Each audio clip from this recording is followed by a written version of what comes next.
கிரியாஸின் அதிரடி ஆடி சேல் 70% வரை தள்ளுபடி. கிரியாஸ், இது நம்ம ஃபேமிலி.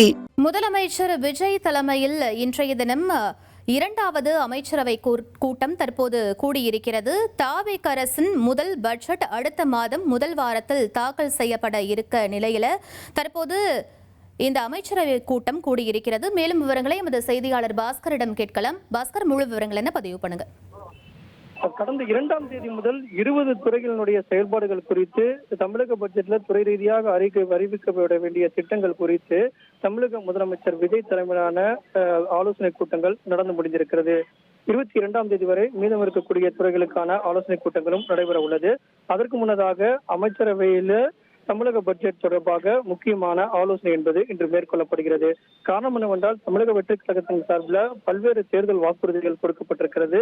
குறிப்பாக மாதம் 2500 ரூபாய் மகளிர் உரிமைத் தொகை வழங்கப்படும், ஆண்டுக்கு 6 சிலிண்டர்கள் இலவசமாக வழங்கப்படும், அன்னஸ்ரீ திட்டம் என்ற அடிப்படையில் 8 கிராம் தங்கம் திருமண உதவி திட்டத்துக்கான திட்டம் என்பதும் அறிவிக்கப்பட்டிருக்கிறது. தேர்தல் வாக்குறுதியாக இதுபோன்ற பல்வேறு திட்டங்கள் தேர்தல் வாக்குறுதிகளாக கொடுக்கப்பட்டிருந்தாலும் தமிழக அரசினுடைய கடன் 13 லட்சம் கோடியாக இருக்கிறது. இதன் காரணமாக நிதிநிலைக்கு ஏற்ப பல்வேறு திட்டங்களை அறிவிக்க வேண்டிய சூழ்நிலையில தமிழக வெற்றி கழக தலைமையிலான அரசு இருக்கிறது.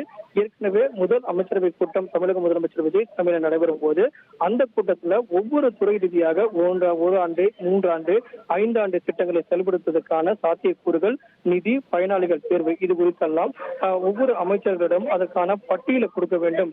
வெற்றி தமிழகம் என்ற அடிப்படையில இந்த திட்டத்தை செயல்படுத்துவதற்கான சாத்தியக்கூறுகளை நீங்க இலக்காக வைத்து அதன் அடிப்படையில திட்டங்களை மேற்கொள்ள வேண்டும் அப்படிங்கறத தமிழக முதலமைச்சர் அறிவுறுத்தலாக வழங்கியிருந்தார். அதை அடிப்படையாக கொண்டுதான் தாய்மாமன் தங்க மோதிர திட்டம் செப்டம்பர் மாதம் 15ஆம் தேதி தொடங்கப்படும் என்ற அறிவிப்பும் அதற்கு 755 கோடி ரூபாய் நிதி என்பதும் ஒதுக்கப்பட்டிருக்கிறது. இது போல ஒவ்வொரு திட்டங்களை செயல்படுத்தப்படும் போது அந்த திட்டத்துக்கான நிதி, பயனாளிகள் இதை அடிப்படையாக கொண்டு ஒவ்வொரு துறை ரீதியாக திட்டங்கள் செயல்படுத்தப்படும். தமிழக அமைச்சரவை கூட்டத்துல குறிப்பாக சாலை போக்குவரத்துக்கான திட்டங்களை விரைவுபடுத்த சொல்லி தமிழக முதலமைச்சர் அறிவுறுத்தல் வழங்கியிருக்கிறார். அதை அடிப்படையாக கொண்டு ஈசிஆர் சாலை, உத்தண்டி சாலை ஏற்கனவே திட்டம் என்பது அறிவிக்கப்பட்டது. அதில் நிறைய குளறுபடிகள் இருந்ததன் காரணமாக அந்த திட்டத்துக்கு மாற்று திட்டத்தை செயல்படுத்துவதற்கான நடைமுறையை மேற்கொள்ள வேண்டும் என்பது தமிழக முதலமைச்சருடைய உத்தரவாக இருந்தது. அதை அடிப்படையாக கொண்டு அமைச்சரவை கூட்டத்தில் இன்று ஒரு கொள்கை முடிவு எடுக்கப்பட உள்ளதாகவும் தகவல் கிடைக்கப்பட்டிருக்கிறது. நீர்வளத்துறையை மேம்படுத்தும் வகையில் புதிய திட்டங்கள் அறிவிக்கப்படக்கூடிய வாய்ப்பும் இருக்கிறது. தொழில்துறை எடுத்துக்கொண்டால் தொழில் நிறுவனங்களுக்கான சலுகைகள், அதே நேரத்தில் தமிழகத்தில் தொழில் முதலீடுகளை ஈர்ப்பதற்குண்டான திட்டமிடல், இதை அடிப்படையாக கொண்டு வேலை வாய்ப்பை பெருக்குவதற்குண்டான புதிய நடைமுறைகளை கையாள வேண்டும் என்று தமிழக முதலமைச்சர் விஜய் அறிவுறுத்தல் வழங்கியிருக்கிறார். இதை அடிப்படையாக கொண்டு தமிழக பட்ஜெட் தொழில்துறை, நீர்வளத்துறை, நெடுஞ்சாலைத்துறை இதையெல்லாம் அடிப்படையாக கொண்டு இந்த ஆலோசனை கூட்டம் என்பது முக்கியத்துவம் பெறுகிறது.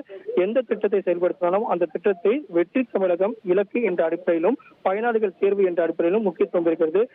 முதியோர்களுக்கான ஓய்வூதியம் அதிகரிப்பது, அதற்கான பயனாளிகளை கண்டறிவது, அதே நேரத்தில் மகளிர் உரிமை தொகைக்கான பயனாளிகளை திட்டமிட்டு அவர்களுக்கான நடைமுறைகளை சாத்தியக்கூறுகள் எல்லாம் எவ்வளவு பயனாளிகள், எவ்வளவு நிதி என்பது 1000 ரூபாய், 1500 ரூபாய், 2000, 2500 மினி தாலுகா ஆபீஸ் எல்லாம் பல்வேறு திட்டமிடங்கள் எல்லாம் மேற்கொள்ளப்பட்டு வருகிறது.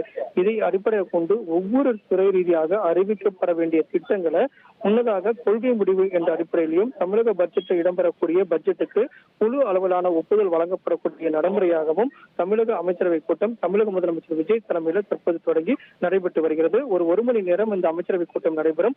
அதற்கு பிறகு அமைச்சரவை கூட்டத்தில் என்ன முடிவுகள் எடுக்கப்பட்டது என்பது தொடர்பாக அமைச்சர் சிடிஆர் நிர்மல்குமார் அவர்கள் செய்தியாளர் சந்தித்து அமைச்சரவை கூட்டத்தினுடைய அனைத்து விதமான அம்சங்களையும் செய்தியாளர்களிடம் பகிர்ந்து கொள்ள உள்ளார். கிரியாஸின் அதிரடி ஆடி சேல் 70% வரை தள்ளுபடி. கிரியாஸ், இது நம்ம ஃபேமிலி.